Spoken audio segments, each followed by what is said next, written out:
Assalamualaikum warahmatullahi wabarakatuh. Nama saya Wan Nur Ashkin binti Abdullah. Nombor metrik 13 DDT 19F1165. Ini merupakan desain interface untuk aplikasi kami.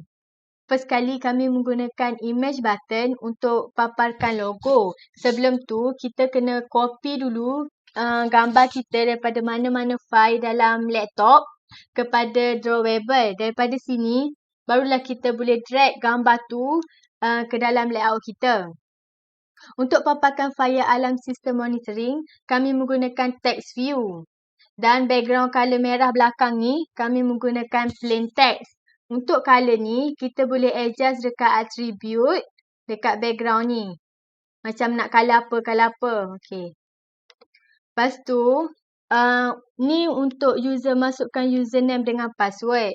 Untuk username, kami menggunakan plain text. Manakala password, kami menggunakan text, ni password.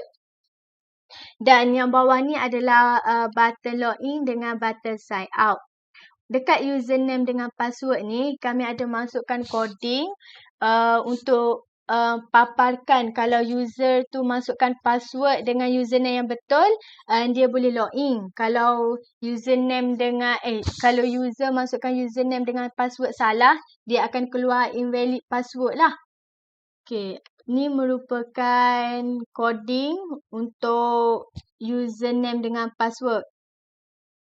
Okay, kalau dekat ni, kalau user tak masukkan username dengan password, dia biarkan kosong, dia akan papar empty data provided kalau user tekan login. Manakala kalau password dengan username betul, dia akan keluar successful login. Lepas tu kalau macam salah satu username atau password salah, dia akan keluar invalid username or password. Okey, dekat sini kita boleh, dekat sini merupakan password dengan username yang betul. Okey, contoh dia kita try.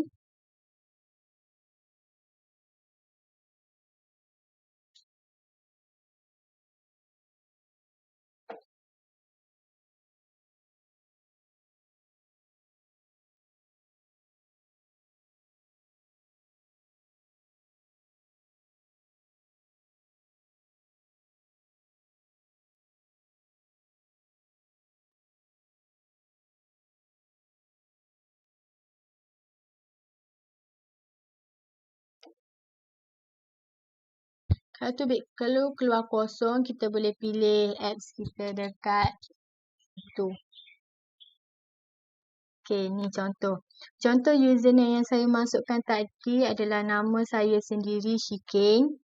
Lepas tu password saya masukkan. Okey. Bila saya tekan button login, dia akan keluar successful login. Okey, contoh yang Okey, contoh yang kedua. Contoh yang kedua, kalau saya masukkan username salah. Okey. Lepas tu, password betul. Okey. Login. Okey, dia akan keluar invalid username or password. Okey. Kalau saya biarkan username dengan password ni kosong.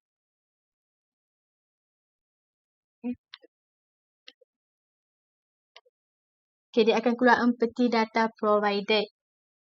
Itu sahaja daripada saya. Seterusnya, saya serahkan kepada Nur Amani Nadirah untuk terangkan pasal jenis layout yang kami gunakan. Assalamualaikum, nama saya Nur Amani Nadirah binti Mak Salimin. Saya memegang metrik yang bernombor F1053. Untuk desain yang kami buat, jenis layout yang kami pilih adalah constraint layout. Berikut menunjukkan contoh desain yang kami buat, yang kami menggunakan constraint layout. Constraint layout adalah kumpulan etrod view group yang membolehkan anda meletakkan dan mengukur widget dengan cara yang fleksibel. Constraint layout tersedia sebagai pustaka sokongan yang boleh kita gunakan pada sistem Android bermula dengan API level 9. Kenapa kami memilih constraint layout ni? Sebab ia membolehkan kita membuat susung atur yang besar dan kompleks dengan hierarki paparan rata. Ia serupa dengan relative layout yang disusung mengikut hubungan antara sibling view dan parent layout.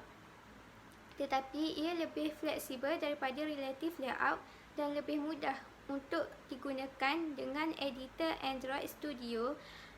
Constraint layout tersedia langsung dari alat Visual Layout Editor kerana layout API dan layout editor ni dibina khas untuk satu sama lain.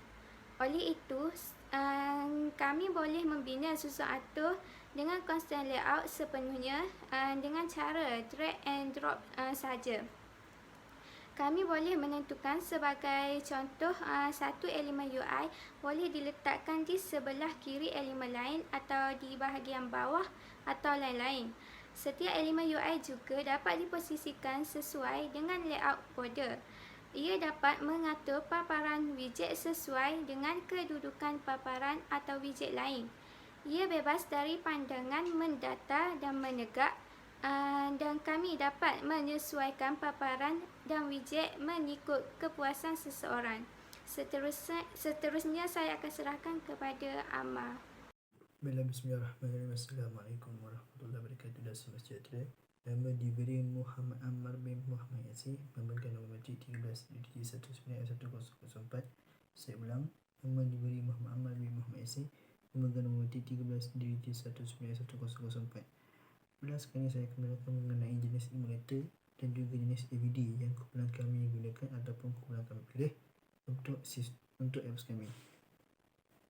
Yang pertama, jenis emulator yang kumpulan kami gunakan atau kumpulan kami pilih adalah AVD ataupun nama panjangnya Android Virtual Device.